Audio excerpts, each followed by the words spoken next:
The phenomenon manifested with unexpected precision across multiple detention facilities throughout the American heartland between 1943 and 1946. Barbed wire demarcated not merely physical boundaries but psychological thresholds, liminal spaces, where ideological certainty confronted empirical reality. Behind these barriers stood men conditioned by totalitarian pedagogy, veterans of mechanized warfare, who had internalized a specific narrative architecture about American decadence and cultural decay. Then came the breach, not through force, but through observation. On the opposite side of the fence, American children engaged in recreational athletics, specifically baseball, that quintessentially democratic pastime, requiring no ideology, only participation. The cognitive dissonance proved overwhelming. Soldiers who had witnessed Stalingrad's frozen carnage, who had navigated North African tank warfare, who possessed intimate familiarity with industrial-scale violence, now confronted something their experiential framework could not: accommodate childhood unmarred by militarization. Some wept. This paradox demands systematic examination: how captivity became the mechanism for ideological liberation. The strategic calculus shifted irrevocably in May 1943, when Field Marshal Erwin Rommel's Afrika Korps collapsed under Allied pressure in Tunisia. Within weeks, approximately 275,000 Axis soldiers, predominantly German and Italian, found themselves prisoners of war, representing the largest military capitulation since Stalingrad. This created an immediate logistical crisis, where to confine 250,000 enemy combatants, when every theatre of operations required maximum resource allocation. Britain, already housing over 175,000 prisoners across. Overcrowded facilities lacked both physical capacity and agricultural surplus to absorb additional detainees. Continental Europe remained a kinetic battleground, rendering prisoner management operationally untenable. The Soviet Union's treatment of German captives defied Geneva Convention protocols, entirely a calculated ideological punishment rather than systematic detention. This left an unprecedented solution: transatlantic deportation to the continental United States. Between 1943 and 1946, the United States War Department orchestrated the movement of 4,2,5,8,7,1 German prisoners of war across 511 base camps and 1,100 auxiliary facilities distributed throughout 46 states. The geographic distribution followed strategic agricultural and industrial patterns. Texas hosted the largest concentration with 79 camps, followed by Georgia, Oklahoma, and Kansas. These installations ranged from sprawling complexes housing 10,000 men to satellite work camps accommodating fewer than 100. The economic rationale proved straightforward: American agricultural labor had contracted by 32%, as young men deployed overseas, creating critical harvesting shortages that threatened domestic food security.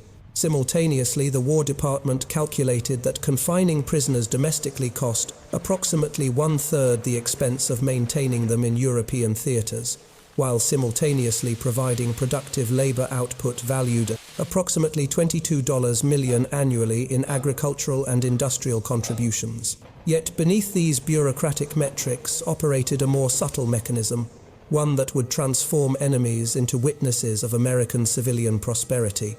Unlike the totalitarian surveillance states these soldiers had inhabited, where ideology permeated every institutional structure, they would encounter a nation where war remained geographically distant, where children still played, unsupervised, where abundance rather than rationing defined daily existence.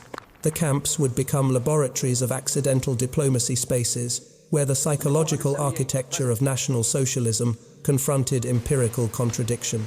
What the prisoners would witness behind American barbed wire would prove more destabilizing than any battlefield defeat: the operational demonstration that democratic societies could wage total war while preserving civilian normalcy.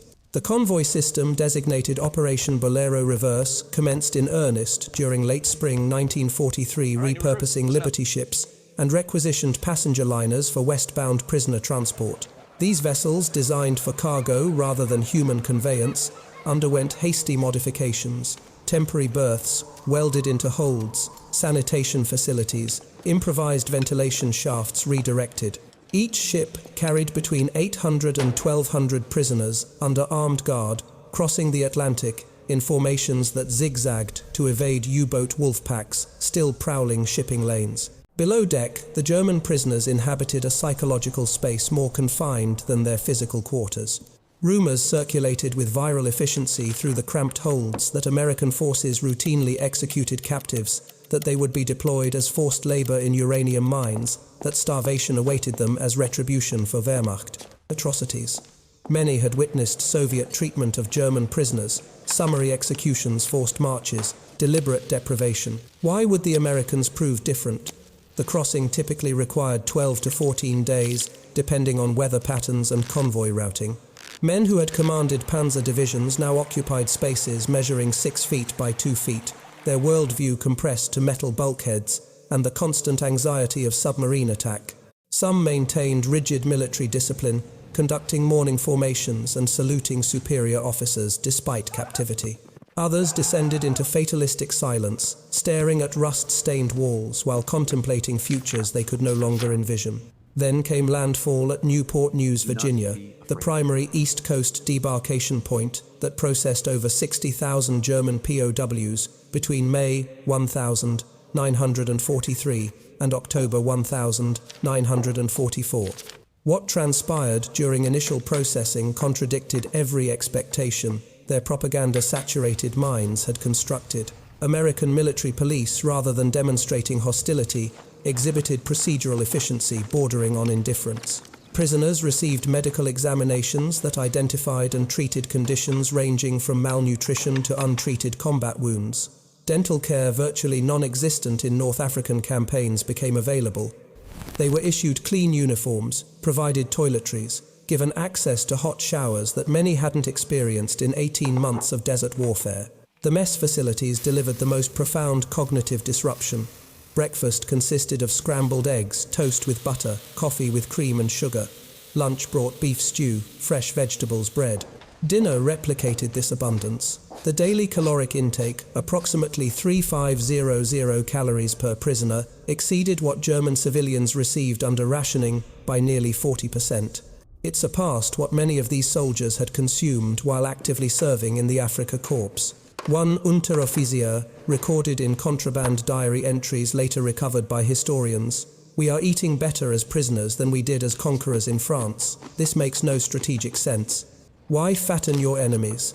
The question revealed fundamental misunderstanding of American logistical philosophy and Geneva Convention adherence. The United States had ratified the 1929 Geneva Convention protocols governing prisoner treatment, stipulating that captives receive rations equivalent to garrison troops of the detaining power. But beyond legal compliance operated a calculated psychological strategy, demonstrating American prosperity and institutional fairness to men who had been systematically taught that democratic societies were inherently weak, corrupt, and collapsing. From Newport News, trains transported prisoners westward through landscapes that demolished their ideological assumptions. They passed through Virginia farmland untouched by artillery, Maryland suburbs, where civilian life continued uninterrupted, Pennsylvania industrial zones operating at full capacity without visible bomb damage. Unlike Germany, where Allied bombing campaigns had reduced Hamburg to rubble and rendered Cologne 70% uninhabitable, American infrastructure remained pristine. No collapsed bridges, no gutted factories, no refugee columns clogging roadways. The trains moved slowly, allowing clear observation. Children played in schoolyards, women shopped in downtown districts. Automobiles, symbols of luxury in rationed Europe, filled streets in ordinary profusion. The prisoners watched American soldiers on leave, strolling with girlfriends, entering movie theaters, purchasing ice cream from vendors. This wasn't a nation mobilized in existential desperation. This was a civilization conducting war as one activity, among many its domestic foundation unshaken. For men whose homeland now existed as photographs in letters describing firebombing and starvation, this American abundance registered as impossible, almost obscene in its casualness. How could any nation project such military force overseas while maintaining such civilian normalcy at home? The question gnawed at ideological certainties, introducing doubt into mental frameworks previously considered absolute. The trains continued south and west, carrying prisoners toward camps distributed across the continental interior toward Texas, toward confrontation with contradictions that would prove more destabilizing than any battlefield defeat. Camp Hearn materialized from Texas grassland in October 1942, engineered according to standardized War Department specifications, designated as Type C base camp architecture. The facility occupied 1,465 acres, approximately 9 miles north of Hearn, Texas, an agricultural community of 6,800 civilians, now hosting 4,800 German prisoners of war, creating a demographic anomaly where enemy personnel outnumbered local residents by a ratio approaching 1 to 1.4. The physical infrastructure reflected systematic industrial efficiency rather than punitive design. 386 wooden barracks arranged in geometric precision provided accommodation calculated at 63 square feet per prisoner, exceeding Geneva Convention minimum standards of 40 square feet. Each compound contained mess halls capable of serving 1,200 men in 90-minute rotation cycles, latrine facilities with hot water systems, maintaining temperatures between 105 to 110 degrees Fahrenheit, recreation yards measuring 200 by 300 feet. The camp's electrical grid drew 440-volt three-phase power from municipal infrastructure, supporting lighting systems that consumed approximately 1,800,000 kilowatt-hours monthly, equivalent to powering 400 average American homes. Water consumption averaged 8,700 gallons daily, supplied through dedicated wells drilled to 380-foot depths, accessing the Carrizo-Wilcox Aquifer. These specifications weren't humanitarian gestures, but calculated operational requirements. The War Department had determined that maintaining prisoner health, reduced medical expenditures, prevented epidemic outbreaks that could spread to civilian populations, and ensured productive labor capacity. The internal economy operated through a modified token system regulated by Geneva Convention Article 34, which prohibited direct currency exchange, but permitted camp scrip redeemable for canteen purchases. Prisoners earned 80 cents per 8-hour agricultural work shift compensation paid to the U.S. Treasury, which credited individual accounts from which 10 cents daily could be withdrawn for personal expenditure. This generated approximately $384,000 annually in prisoner earnings across Camp Hearn alone, creating a captive consumer market that purchased tobacco toiletries, writing materials, and supplemental food items.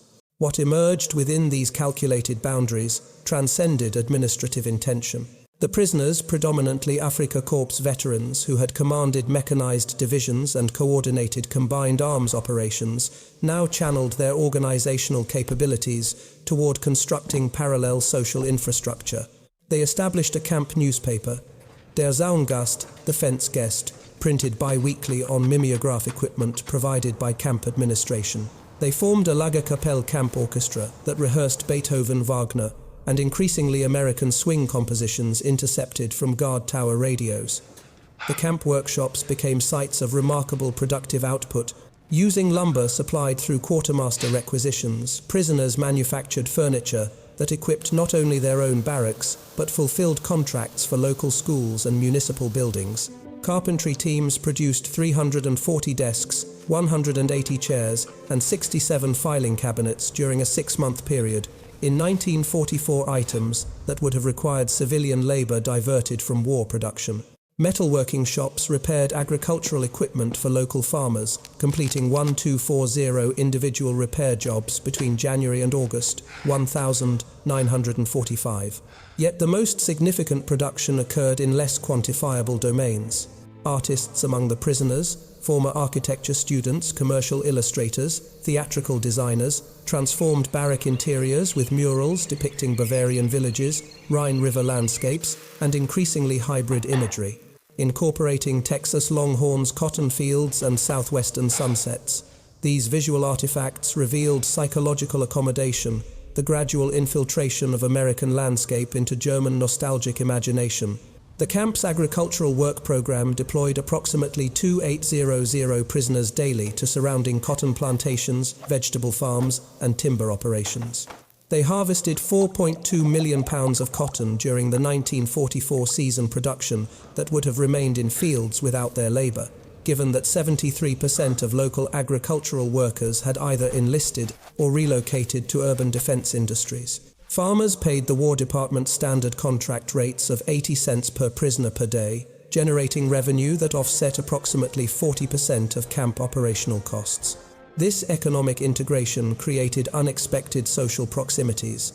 German prisoners worked alongside remaining civilian labourers, elderly farmers, women, and those classified 4F for medical deferment. They shared water during midday heat, communicated through Pidgin English-German hybrid dialects, and gradually established human recognition that transcended enemy designation. Local children curiosity overcoming propaganda-induced fear congregated at fence lines where prisoners traded hand-carved toys for candy chewing gum and American comic books. The barbed wire remained guards, still patrolled with loaded rifles. But within these structures operated something unanticipated, accidental cultural exchange that would prove more transformative than any re-education curriculum. The acoustic phenomenon occurred with measurable regularity during spring and summer months when thermal conditions permitted extended outdoor recreation. From the Herne Municipal Baseball Field, located approximately 340 yards southeast of Camp Herne's perimeter fence, auditory signatures of American civilian leisure, the percussive crack of ash against horsehide, the collective vocalization of spectator encouragement, the metallic resonance of aluminum bleachers propagated across intervening space with sufficient clarity to penetrate the prisoner's operational awareness. On a particular afternoon, in May 1944, atmospheric conditions proved optimal for sound transmission: low humidity, minimal wind interference, temperature gradients that enhanced rather than dispersed acoustic propagation. A youth baseball game involving boys aged 8 to 12 commenced at 1,430 hours, creating observational opportunity for approximately 180 German prisoners engaged in recreational activities within the Northwestern Compound's exercise yard. The cultural discontinuity registered immediately. These prisoners, average age 26.3 years, predominantly recruited between 1,939 to 1,941, systematically conditioned through Hitler. Youth programs emphasizing paramilitary discipline from age 10 onward possessed no experiential framework for unsupervised childhood play as organized recreation. Their formative years had occurred within institutional structures, where physical activity served explicit ideological preparation for military service, marksmanship training with calibrated air rifles at age 12, orienteering exercises, framed as tactical reconnaissance at 14 endurance competitions, measured against Wehrmacht fitness standards at 16. The American children visible beyond the fence operated within fundamentally incompatible sociological parameters. They played baseball, a recreational activity requiring no ideological justification, serving no state purpose, producing no measurable contribution to national defense capacity.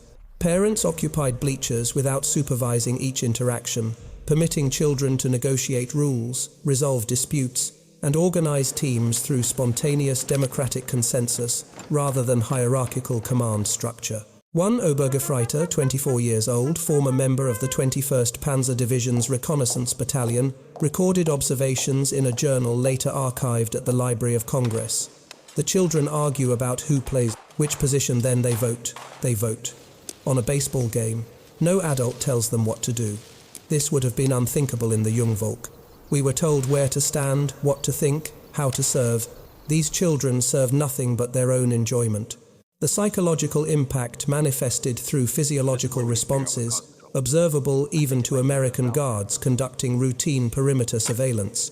Multiple guards reported in shift logs that prisoners watching the baseball game exhibited unusual emotional behavior, men turning away from the fence, others remaining motionless for extended periods, several displaying indicators of suppressed emotional response, including facial muscle tension and irregular respiration patterns. The phenomenon reflected deeper cognitive dissonance emerging from accumulated contradictions. These prisoners had absorbed propaganda architecture, designating American culture as decadent, characterizing democratic societies as inherently weak, precisely because they permitted individual liberty over collective mobilization. Yet the empirical evidence surrounding them contradicted every predictive model. American industrial capacity exceeded German production in every measurable category. Aircraft output ratio of 3:1. Armored vehicle production ratio of 2:8:1. Naval tonnage construction ratio of 8:7:1. This technological superiority emerged not despite American civilian liberty, but apparently because of it. The baseball game became emblematic demonstration of this paradox. A nation that permitted children to play unsupervised games simultaneously, projected military force across 2 oceans, sustained million-man armies on 3 continents, and maintained domestic consumer economies that provided civilian populations with commodities, automobiles, refrigerators, washing machines that remained luxury items in pre-war Germany. The ideological equation, linking totalitarian discipline to national strength, confronted falsifying data that could not be explained away. Several prisoners wept. Not theatrical displays, but involuntary physiological responses to accumulated psychological pressure. The recognition that the ideological framework structuring their entire adult existence had been comprehensively invalidated by observable reality. They wept not for military defeat, which remained abstractly comprehensible, but for stolen childhoods for years spent in paramilitary preparation that had produced only catastrophic national collapse for the recognition that their children, if they survived, the war would inherit ruins, while American children inherited baseball fields. The game continued for 90 minutes. Final score 7-4, winning team celebrating with ice cream purchased from a vendor's cart. The prisoners returned to their barracks carrying observations that would circulate through camp social networks, generating discussions that continued long after the last echoes of childhood laughter faded into Texas twilight. The agricultural labor deployment system operated through carefully calibrated protocols designed to maximize productive output while maintaining security parameters. Each morning at 0630 hours, prisoner work details assembled in designated compound staging areas where American guards conducted roster verification and equipment distribution.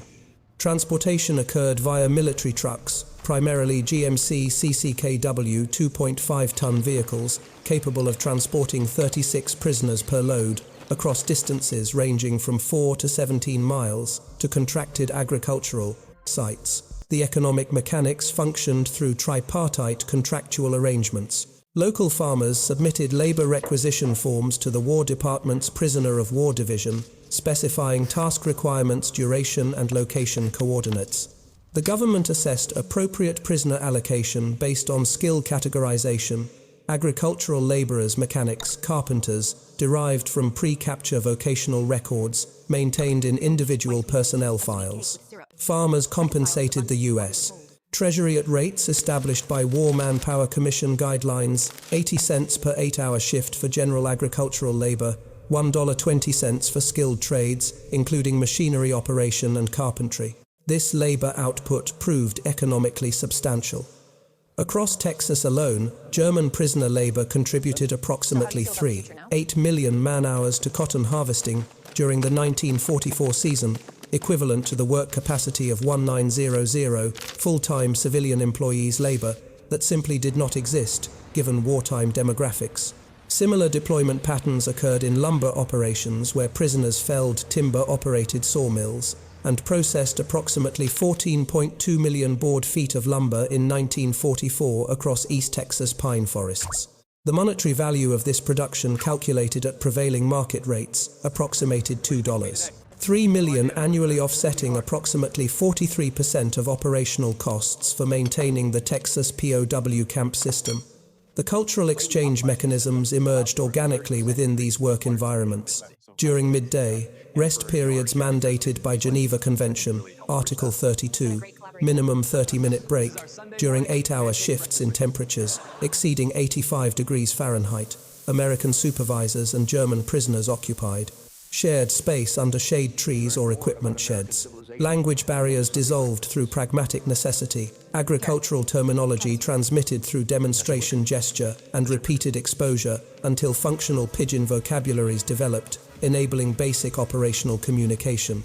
The introduction of Coca-Cola as standard field ration represented calculated psychological operations disguised as logistical convenience.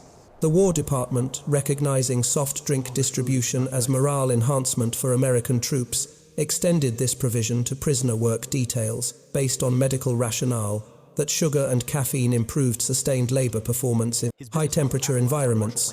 Each prisoner received one 8-ounce bottle during afternoon breaks, a commodity that had achieved near-mythological status in German propaganda, a symbol of American cultural imperialism and capitalist excess. The initial consumption experience generated reactions ranging from skepticism to conversion.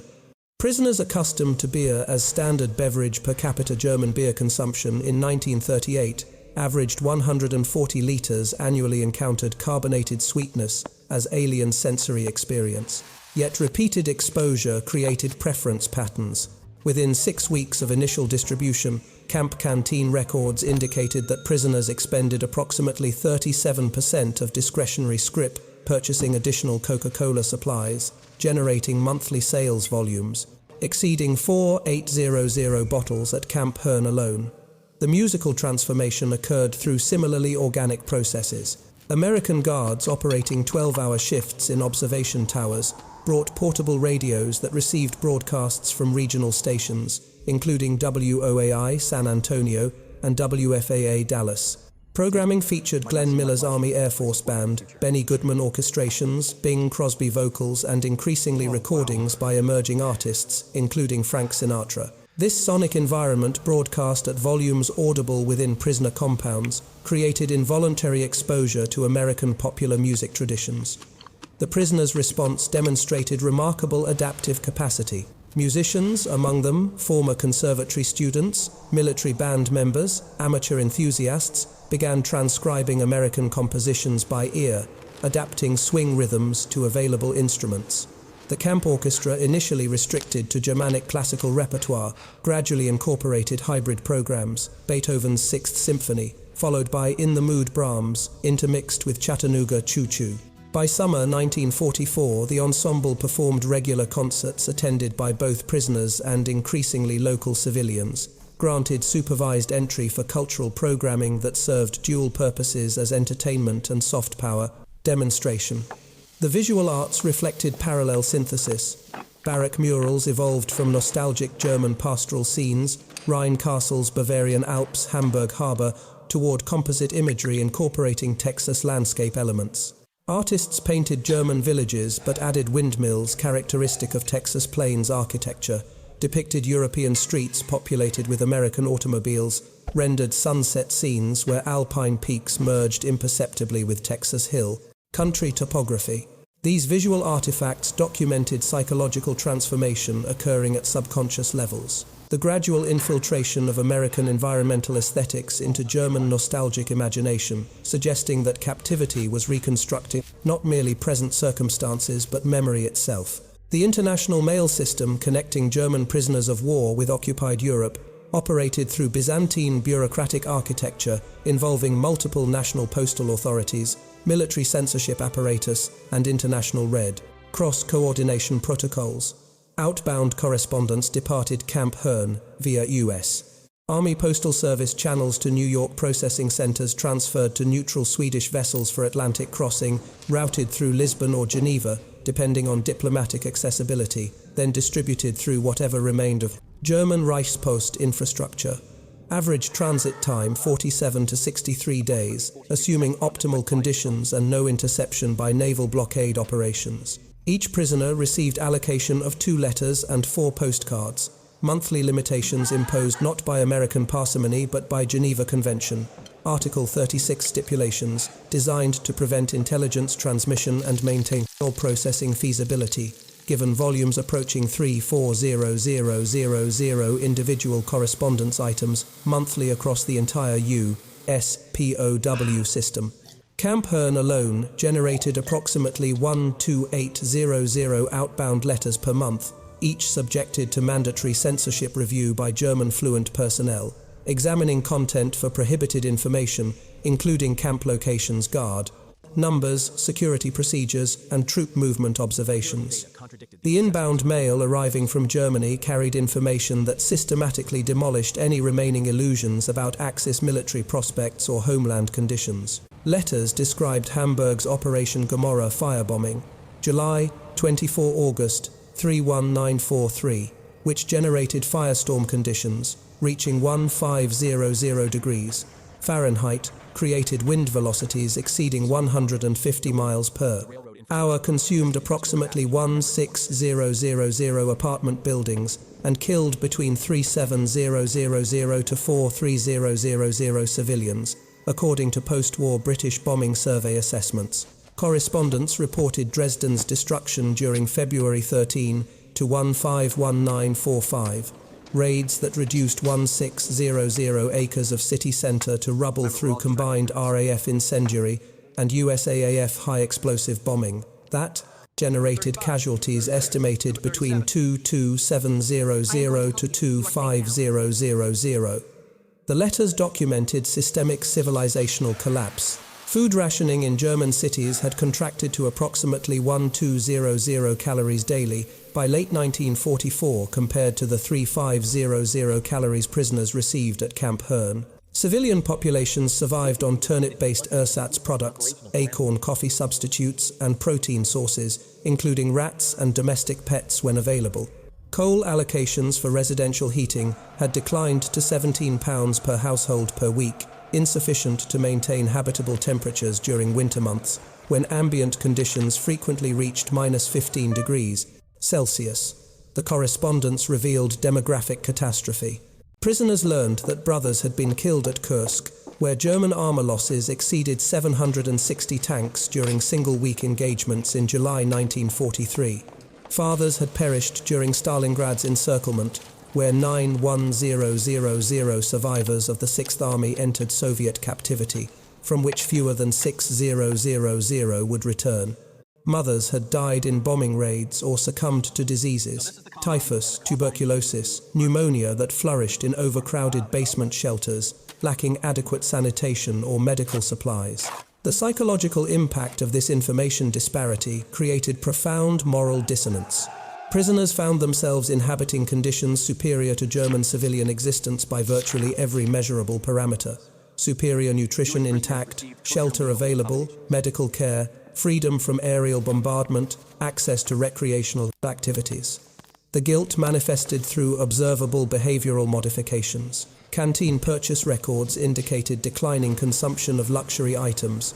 Tobacco sales decreased by 23% between January and June 1945, as prisoners redirected discretionary funds toward purchasing Red Cross parcels for shipment to Germany, despite knowing that Allied bombing had rendered package delivery increasingly unreliable. One Feldwebel, former accountant from Cologne, maintained detailed comparative ledgers later preserved in camp archives. "My daughter writes that her classroom has no windows, no heat, no books. She learns mathematics by scratching problems in coal dust on concrete floors. Meanwhile, I attend English language classes in heated barracks, using textbooks provided free by American authorities. I cannot reconcile this.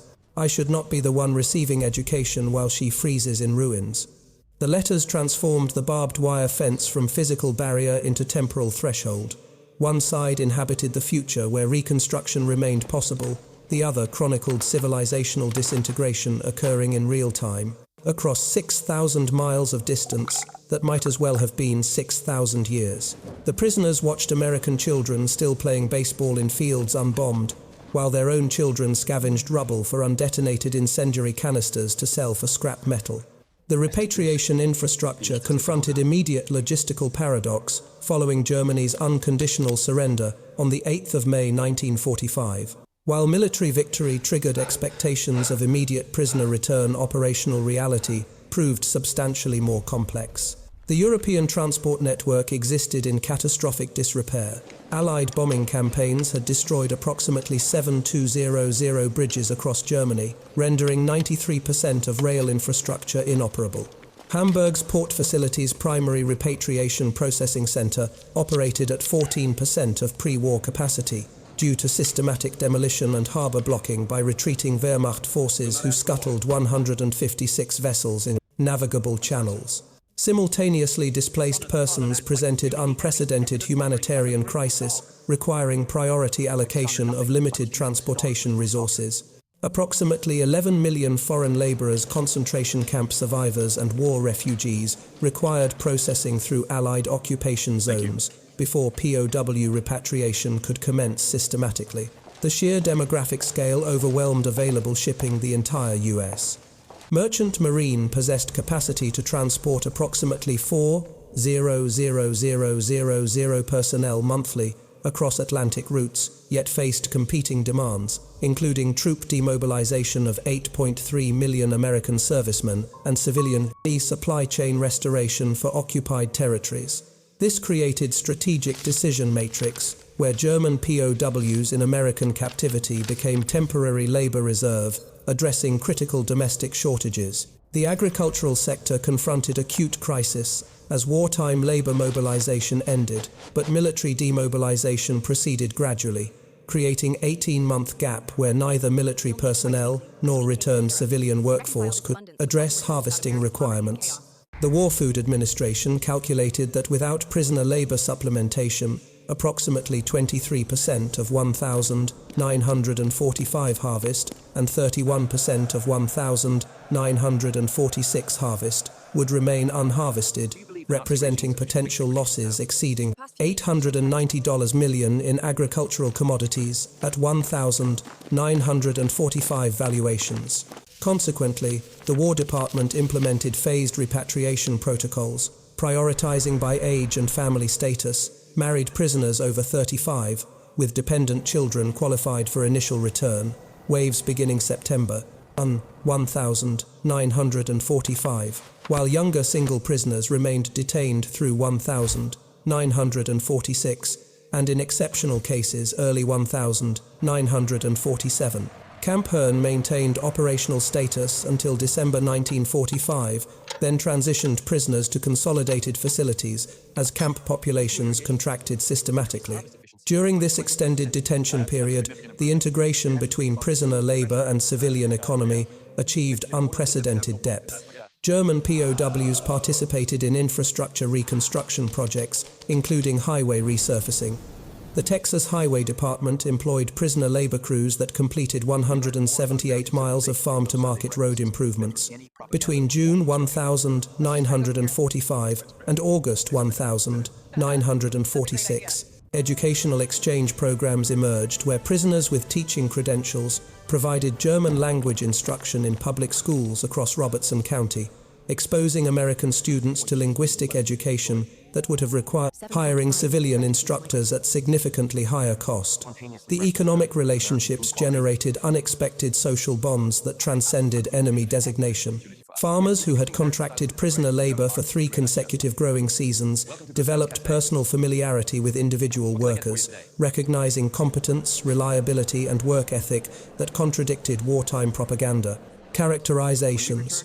Multiple documented instances exist of Texas farmers submitting letters to the War Department, requesting specific prisoners remain assigned to their operations, with some offering post-war employment sponsorship contingent on immigration approval. The final repatriation waves commenced in earnest during spring 1946, as European port infrastructure achieved sufficient restoration to manage large-scale personnel movements. The departure protocols involved processing through embarkation centers, primarily Camp Shanks, New York, which handled approximately 1.3 million personnel movements between 1944 to 1946.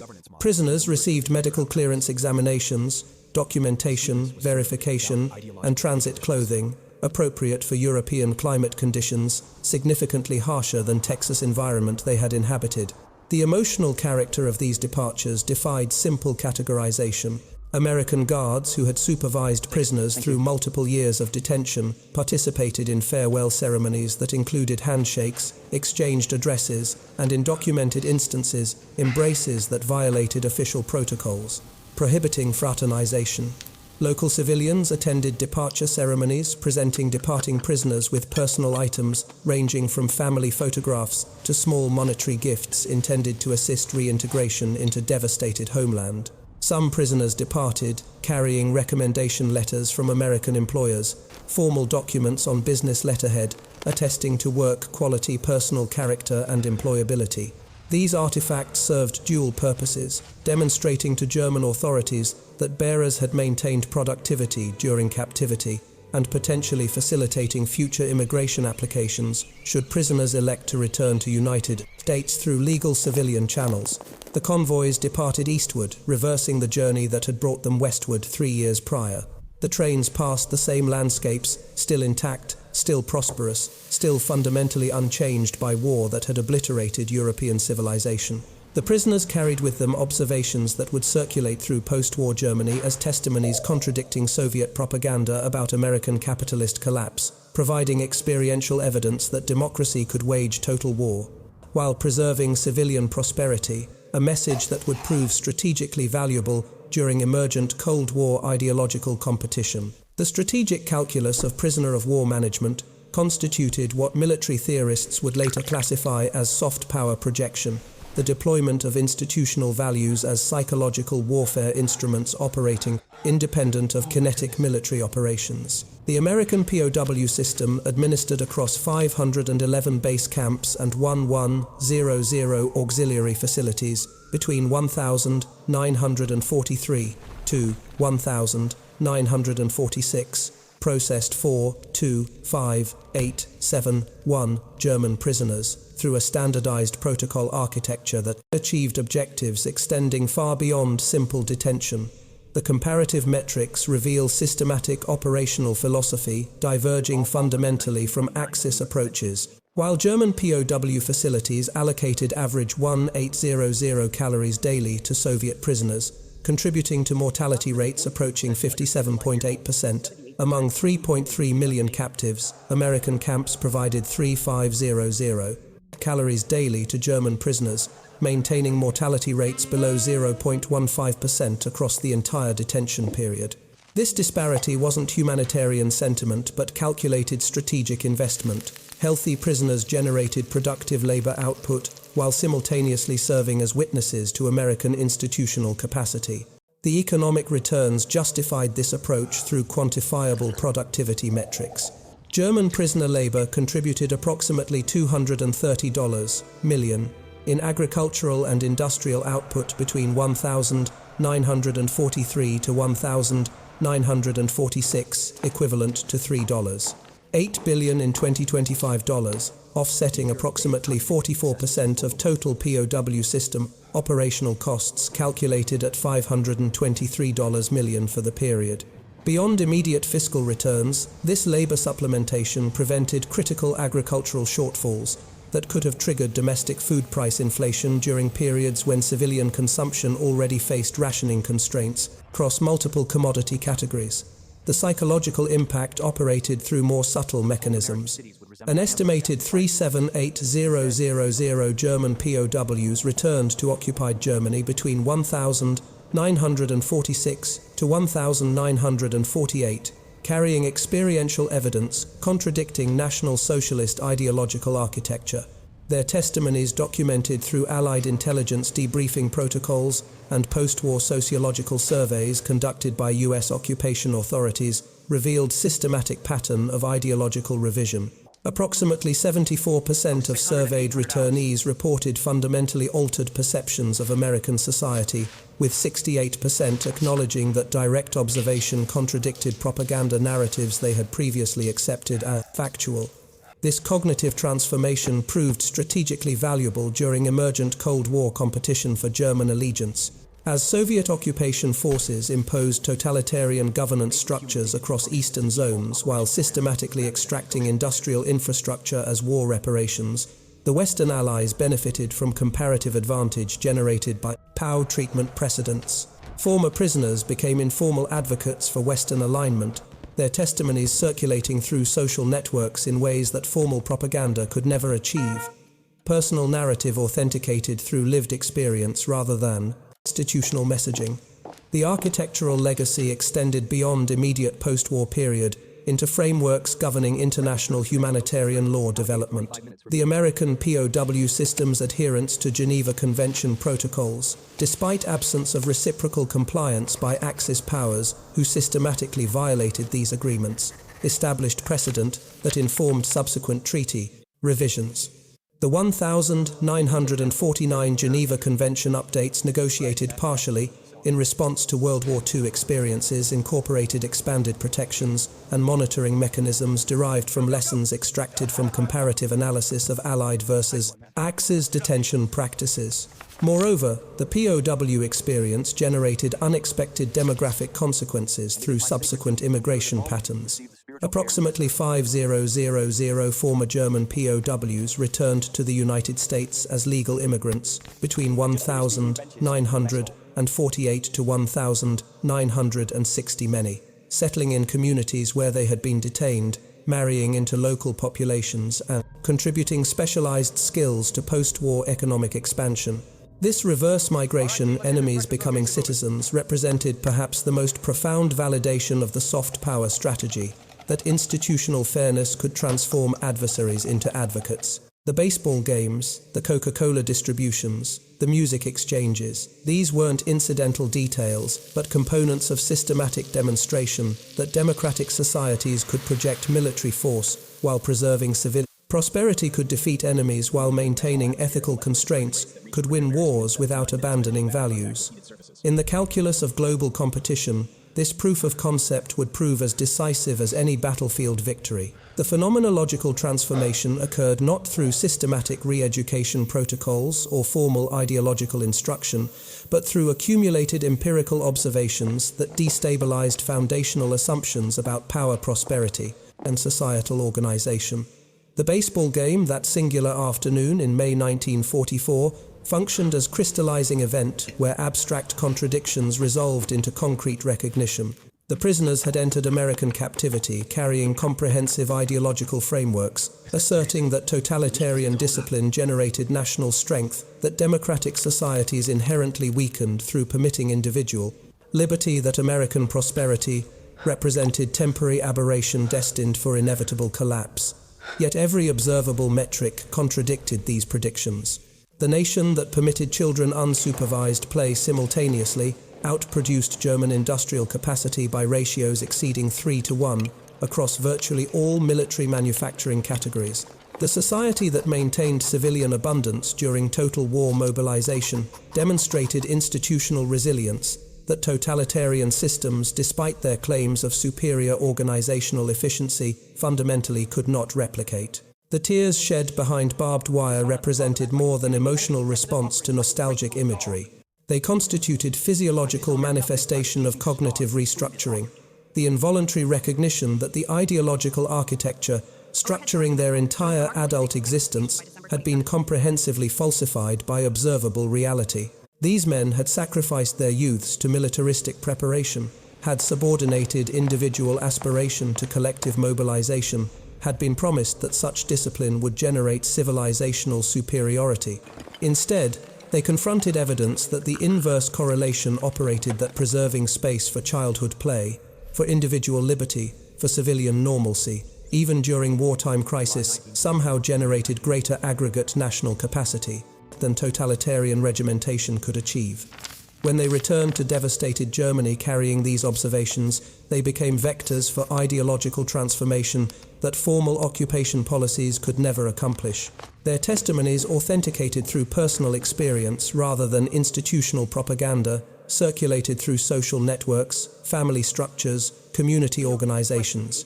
They told their children about the Texas afternoon when American kids played baseball while the world burned elsewhere, about the profound revelation that true national strength emerged, not from eliminating freedom, but from preserving it. Perhaps somewhere in post-war Germany, in some reconstructed schoolyard amid the rubble, a group of boys did pick up improvised equipment and attempt their own game.